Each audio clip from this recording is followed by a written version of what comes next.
जो है प्रभावी उपाय है। और स्त्रियों के लिए कॉपर्टी या लूप का प्रयोग करना सरल और सुविधाजनक माना जाता है। स्त्री के लिए क्या कॉपर्टी जो है यह एक बहुत ही अच्छा सुविधा है जिससे शुक्राणु को अंडाणु तक न जाने दिया जाए। कॉपर्टी को हम लोग जो है लूप भी कहते हैं, कभी कभी लूप भी कहते हैं। तो यह हम लोग जाने कि यांत्रिक अंडवाहिनी और पुरुषों की शुक्रवाहिनी काट कर बांध दिया जाता है, उसे जो है पुरुषों में नसबंदी या बाध्यताकरण विधि कहते हैं। देखिए सबसे पहले हम आपको जो यहाँ फिगर हम आपको बता देते हैं। फिगर इसीलिए हम लाए हुए थे, आप लोगों को दिखाने के लिए ही फिगर लाए हुए हैं। तो देखिए आप लोग को फिगर दिखाते हैं, तो आप लोग फिगर को ध्यान से देखें, फिगर को ध्यान से आप लोग देखते रहेंगे। देखिए इस फिगर में आपको दिखा दें हम यहाँ पे, तो देखिए यह है पुरुष का हमारा कि स्तनों तथा नितंबों का विकास होना। स्तन जिसको ब्रेस्ट कहा जाता है, स्तन और नितंब, स्तन और नितंब का विकास यानी बड़ा होना। ठीक है, आगे हम लोग चलते हैं। तो आगे 5वां नंबर पॉइंट है कि आवाज़ का भारी हो जाना। जब जो भी गर्ल है वह एडल्ट एज में आती है तो उसका जो आवाज़ होता है, आवाज़ थोड़ा भारी हो जाता है। आवाज़ क्या होता है? भारी हो जाता है। 6वां नंबर पॉइंट है जनांगों एवं पूरे शरीर पर रोम निकलना। जनांग। जय Hind, welcome to my YouTube channel Nitesh Kumar lectures. इस वीडियो में देखेंगे हम लोग चैप्टर 6, जिसमें लास्ट वीडियो हम लोग का है जनसंख्या नियंत्रण। हम लोग का जो है मेन टॉपिक है यहाँ पे। तो जनसंख्या नियंत्रण क्या होता है यानी पॉपुलेशन कंट्रोल क्या होता है, इसको देखेंगे। यह लेक्चर 6 है और चैप्टर 6 का यह लास्ट वीडियो है। तो चलिए हम लोग जानते हैं हम लोग का मेन टॉपिक जो है जनसंख्या नियंत्रण यानी पॉपुलेशन कंट्रोल क्या होता है, इसको हम लोग समझते हैं, जानते हैं। तो देखिए भारत में विभिन्न तरीकों के बढ़ रहे जनसंख्या दर को कम करता है। देखिए भारत में तो है अभी जो जनसंख्या दर बहुत बढ़ते जा रहा है, तो उसको हम लोग कम करने के लिए कुछ न कुछ उपाय करेंगे। तो भारत में भीषण तरीके से बढ़ रहे जनसंख्या दर को कम करना जनसंख्या नियंत्रण कहलाता है। जनसंख्या नियंत्रण के लिए भारत सरकार कई पारंपरिक और सैद्धांतिक नियम और संस्थाएं बनाए, जिसमें परिवार नियोजन मुख्य है। देखिए जो भारत सरकार है उन्होंने कई संस्थाएं बनाए, जिसमें से एक परिवार नियोजन मुख्य है। उसको हम लोग चलिए टॉपिक को जान लेते हैं। तो सबसे पहले देखिए जनसंख्या नियंत्रण यानी पॉपुलेशन कंट्रोल। तो पॉपुलेशन कंट्रोल क्या होता है? जब जनसंख्या को नियंत्रित किया जाता है, जो जनसंख्या हमारे देश से नियंत्रित किया जाए, देश में नियंत्रित किया जाए यानी जनसंख्या को कम किया जाए, उसी को हम लोग क्या कहेंगे? जनसंख्या नियंत्रण कहेंगे। तो जनसंख्या नियंत्रण के जो बहुत सारे संस्थाएं बनाए गए कि जनसंख्या को कम किया जाए, जिसमें से एक संस्था है परिवार नियोजन, बहुत ही इम्पोर्टेंट है, एक मुख्य है। तो इसको हम लोग जान लेते हैं। तो परिवार नियोजन यानी फैमिली प्लानिंग क्या है, इसको हम लोग समझते हैं। देखिए प्राकृतिक एवं कृत्रिम उपायों द्वारा जनसंख्या को नियंत्रित करना या सीमित करना परिवार नियोजन कहलाता है। देखिए प्राकृतिक एवं कृत्रिम उपायों द्वारा जनसंख्या को नियंत्रित करना या सीमित करना परिवार नियोजन कहलाता है। परिवार नियोजन जो परिवार कल्याण के लिए आवश्यक पहलू है। अगर परिवार नियोजन हम लोग कर ले तो एक परिवार के लिए वह बहुत ही आवश्यक एवं परिवार कल्याण के लिए बहुत आवश्यक पहलू है। इसलिए परिवार नियोजन का नाम बदलकर आज परिवार कल्याण कर दिया गया है। देखिए जो परिवार नियोजन है उसका नाम आजकल बदलकर परिवार कल्याण कर दिया गया है। परिवार कल्याण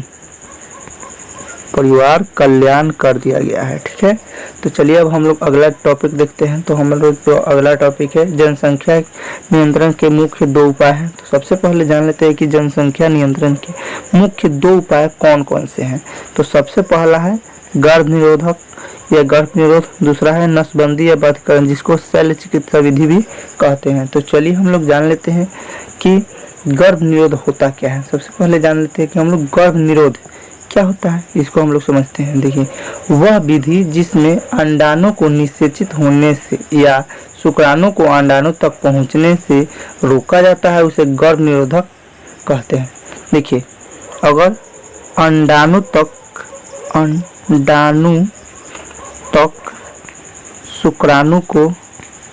शुक्राणु को न पहुंचने दिया जाए तो इसको क्या कहेंगे, गर्भ निरोधक कहा जाएगा।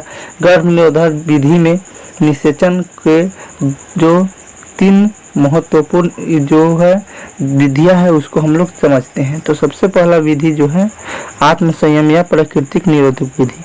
आत्मसंयम या प्राकृतिक निरोधक विधि क्या होता है इसको हम लोग जानते हैं। देखिए, वह विधि जिसमें यौन संबंध कुछ दिनों के लिए रोक दिया जाता है उसे आत्मसंयम या प्राकृतिक गर्भ निरोध कहते हैं। आत्मसंयम कहने का मतलब कि अपने मन को शांत कर लेना, अपने मन को शांत कर लेना। मतलब हो गया कि वह विधि जिसमें यौन संबंध जो रिलेशनशिप होता है, यौन संबंध होता है, उसको कुछ दिन के लिए रोक दिया जाए, कुछ दिन के लिए क्या रोक दिया जाए, तो उसी को हम लोग क्या कहेंगे, आत्मसंयम या प्राकृतिक निरोध विधि। तो यह हो गया आत्मसंयम विधि। और इसमें हम लोग जान लेते हैं आगे कि देखिए उसे हम लोग आत्मसंयम गर्भ निरोधक विधि कहते हैं। और यह विधि स्वास्थ्य और मानसिक दृष्टिकोण से उत्तम होता है। देखिए यह जो विधि है आत्मसंयम या प्राकृतिक निरोधक विधि, यह मानसिक रूप से यह एक स्वस्थ है। और दृष्टि जो इसका दृष्टिकोण है यह बहुत ही अच्छा माना जाता है। जो है इस एक दृष्टिकोण से माना जाता है कि जो यह आत्मसंयम या प्राकृतिक निरोधक विधि है यह बहुत ही अच्छा विधि है। चलिए अगला विधि देखते हैं जो है यांत्रिक विधि। यांत्रिक विधि जिसमें यंत्रों का प्रयोग करके हम जो है रिलेशनशिप में आकर के भी जो जनसंख्या को नियंत्रित कैसे कर सकते हैं। तो देखिए वह विधि जिसमें भौतिक वस्तुओं का प्रयोग कर शुक्राणु और अंडाणु को मिलने से रोका जाता है। देखिए भौतिक वस्तु कहने का मतलब भौतिक वस्तु जो बाजार में उपस्थित है, मार्केट में जो भौतिक वस्तु उपस्थित है, जो रिलेशनशिप में आने से अंडाणु तक शुक्राणु को पहुंचने न दे, शुक्राणु को अंडाणु तक पहुंचने न दे, अंडाणु तक न पहुंचने दे, उसको भौतिक वस्तु कहा जाता है। और जो यह विधि है उसको हम लोग क्या कहते हैं, यांत्रिक विधि कहते हैं। इसमें पुरुषों के लिए कंडोम का उपयोग सबसे सरल और प्रभावी उपाय है। देखिए इसमें पुरुष के लिए सबसे उपयोग विधि में है कॉन्डम। जो कॉन्डम है पुरुष के लिए सबसे महत्वपूर्ण जो है प्रभावी उपाय है। और स्त्रियों के लिए कॉपर्टी या लूप का प्रयोग करना सरल और सुविधाजनक माना जाता है। स्त्री के लिए क्या, कॉपर्टी जो है यह एक बहुत ही अच्छा सुविधा है जिससे शुक्राणु को अंडाणु तक न जाने दिया जाए। कॉपर्टी को हम लोग जो है लूक भी कहते हैं, कभी कभी लूक भी कहते हैं। तो यह हम लोग जाने कि यांत्रिक विधि क्या होता है। तो यांत्रिक विधि आप लोग को मैं आशा करता हूँ कि समझ में आया होगा। चलिए अब अगला हम लोग देखते हैं रासायनिक विधि। रासायनिक कहने का मतलब जिसमें दवाओं का प्रयोग किया जाए। तो सबसे पहले तो यह खतरनाक विधि हो सकता है क्योंकि दवा बहुत ही खतरनाक होता है किसी भी चीज को जो विधि है उसको संपूर्ण करने में। तो चलिए इसको जान लेते हैं। वह विधि जिसमें संभोग की क्रिया यानी रिलेशनशिप के में आने के तुरंत बाद रासायनिक पदार्थों से यानी योनि को धो दिया जाता है या पहले से रासायनिक गोलियां का प्रयोग किया जाता है उसे रासायनिक विधि कहते हैं। देखिए जब हम लोग रिलेशनशिप में आते हैं तो उसके पहले ही कोई रासायनिक गोली मादा को खिला दिया जाता है जिससे जो है जो अंडाणु है, मादा का अंडाणु है, उसके अंडाणु तक जो पुरुष का शुक्राणु है न पहुंच पाए और पहुंच भी पाए तो उससे कोई फर्क नहीं पड़ता है। तो ये हम लोग जान लिए कि पहले से गोलियां का प्रयोग किया जाता है और उसे रासायनिक विधि हम लोग कहते हैं जिसमें गोली का उपयोग किया जाता है। यह विधि शारीरिक और मानसिक रूप से को भी प्रभावित करता है। देखिए इसको हम आगे ही सबसे शुरू में ही बोले हैं कि यह शरीर और मस्तिष्क को ज़्यादा प्रभावित करता है। मस्तिष्क को यह ज़्यादा प्रभावित करता है। जो रासायनिक विधि है बहुत ही खतरनाक विधि है, जिसमें जो है अगर गोली खिला दिया जाए तो उससे भी जो है जनसंख्या को नियंत्रित कर दिया जा सकता है। तो चलिए अब हम लोग जानते हैं कि एक विधि हम लोग समझते हैं कि बिना रासायनिक गोली खाए हम लोग ऑपरेशन के थ्रू भी जो है जनसंख्या को नियंत्रित कर सकते हैं। तो देखिए हम लोग उस विधि को कहते हैं नसबंदी या बाध्यकरण विधि। नसबंदी या बाध्यकरण विधि। तो सबसे पहले हम लोग जानते हैं कि नसबंदी या बाध्यकरण विधि होता क्या है। वह विधि जिसमें शल्य चिकित्सक हो। शल्य चिकित्सक मतलब कहने का मतलब हो गया आपको, शल्य चिकित्सक कहने का मतलब समझा दे कि डॉक्टर, क्या डॉक्टर, शल्य चिकित्सक मतलब डॉक्टर द्वारा स्त्रियों की अंडवाहिनी और पुरुषों की शुक्रवाहिनी काट कर बांध दिया जाता है। उसे जो है पुरुषों में नसबंदी या बाध्यकरण विधि कहते हैं। देखिए सबसे पहले हम आपको जो यहाँ फिगर हम आपको बता देते हैं। फिगर इसीलिए हम लाए हुए थे, आप लोगों को दिखाने के लिए ही फिगर लाए हुए हैं। तो देखिए आप लोग को फिगर दिखाते हैं, तो आप लोग फिगर को ध्यान से देखें। फिगर को ध्यान से आप लोग देखते रहिएगा।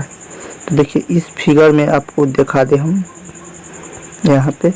तो देखिए यह है पुरुष का जो ब्रीसन यानी टेस्टिस है, उसके जो नलिकाएं है उसको काट कर अलग बांध दिया जाता है। जो उसको हम लोग कहते हैं शुक्रवाहिका। शुक्रवाहिका को अगर हम काट करके बांध दे तो जो पुरुष से जो स्पर्म है वह नहीं निकल पाएगा, निकल भी पाएगा जिससे है कि कोई महिलाओं को दिक्कत ना होगा। और जो महिलाएं में है यहाँ आपको फ्लोपियन ट्यूब है। फ्लोपियन ट्यूब जिसको हम लोग कहते हैं फ्लोपियन ट्यूब, जो अंडवाहिनी का जो रास्ता है उसे अंडवाहिनी या फ्लोपियन ट्यूब कहते हैं। वो अंडवाहिनी को ही काट कर यहाँ पे बांध दिया जाता है, दोनों तरफ बांध दिया जाता है। और जो यहाँ अंडाणु है, अंडाणु से एक भी अंडाणु नहीं जा पाता है। तो ये हो गया हमारा नसबंदी या बाध्यकरण विधि। तो हम लोग समझ लिए कि नसबंदी या बाध्यकरण विधि क्या होता है। देखिए अब हम लोग आगे देखते हैं एक सबसे इम्पोर्टेंट टॉपिक की, यह जो टॉपिक है यह क्या होता है। तो देखिए सबसे पहले जो टॉपिक है यह यौन आरंभ के लिए, आरंभ के समय लड़कियों में कौन कौन से परिवर्तन दिखाई देते हैं। तो सबसे पहले हम लोग जान लेते हैं नंबर 1 पॉइंट कि यौन आरंभ होते हैं उस तो लड़कियों में क्या क्या परिवर्तन होता है। जो छोटे बच्चे होती है वह जब एडल्ट एज में आती है तो क्या क्या परिवर्तन होती है। तो सबसे पहले जनन हार्मोन का निर्माण होता है, जो है जनन हार्मोन, जनन हार्मोन का निर्माण होता है। दूसरा हो गया कि त्वचा तैलीय हो जाता है। त्वचा जो है त्वचा तैलीय हो जाता है, तैलीय यानी मुलायम हो जाता है, त्वचा तैलीय होना। तीसरा पॉइंट हो गया हमारा मुहासा या फोड़ा फुंसी निकलना। देखिए मुंह, जो मुंह होता है, मुंह के ऊपर जो चेहरा होता है वहाँ पे फोड़ा फुंसी होना, फोड़ा फुंसी होना। आगे चलते हैं हम लोग चौथा नंबर पॉइंट। तो चौथा नंबर पॉइंट है हमारा कि स्तनों तथा नितंबों का विकास होना। स्तन जिसको ब्रेस्ट कहा जाता है, स्तन और नितंब, स्तन और नितंब का विकास यानी बड़ा होना। ठीक है, आगे हम लोग चलते हैं। तो आगे 5वां नंबर पॉइंट है कि आवाज़ का भारी हो जाना। जब जो भी गर्ल है वो एडल्ट एज में आती है तो उसका जो आवाज़ होता है, आवाज़ थोड़ा भारी हो जाता है। आवाज़ क्या होता है, भारी हो जाता है। 6वां नंबर पॉइंट है जननांगों एवं पूरे शरीर पर रोम निकलना। जननांग जो होता है गर्ल का या बॉय का, दोनों में जननांगों पर रोम निकलना। रोम का मतलब हो गया कि छोटे छोटे बाल निकलना, एवं पूरे शरीर पे बाल निकलने लगता है जब एडल्ट एज में आता है। तो चलिए जो है हम लोग 7वां नंबर पॉइंट देखते हैं तो 7वां नंबर पॉइंट है जननांगों के रोम का रंग गहरा होना। जो जननांग होता है, जननांग के रोम यानी जो बाल, वह रंग उसका जो हो जाता है, रंग गहरा होने लगता है, गहरा होने लगता है। ठीक है, आगे एक और पॉइंट देख लेते हैं, मासिक चक्र प्रारंभ होना। सबसे इम्पोर्टेंट पॉइंट यही है, मासिक चक्र प्रारंभ हो जाना, जिसको एमसी कहते हैं हम लोग, मेंस्ट्रुअल साइकिल प्रारंभ हो जाना। जो गर्ल्स में है कि गर्ल्स अगर एडल्ट एज में आती है तो ये सारे जो है समस्याएं होने लगती है और यह परिवर्तन होने लगती है गर्ल्स में। देखिए, सबसे पहला पॉइंट है जनन हार्मोन का निर्माण होना, दूसरा है त्वचा तैलीय हो जाना, तीसरा मुहासे एवं जो है मुंह पर फोड़ा फुंसी होने लगना, चौथा स्तनों तथा नितंबों का विकास होने लगना, पांचवा आवाज भारी होना, छठा जननांगों एवं पूरे शरीर पर रोम निकलना, उसके बाद जो 7वां है जननांगों के रोम का रंग गहरा होने लगना, और सबसे इम्पोर्टेंट पॉइंट मासिक चक्र, जो मासिक चक्र है वह प्रारंभ हो जाता है। सबसे इम्पोर्टेंट पॉइंट यही है। तो दोस्तों, ये था कुछ गर्ल्स से रिलेटेड जो क्वेश्चन है यह पूछा।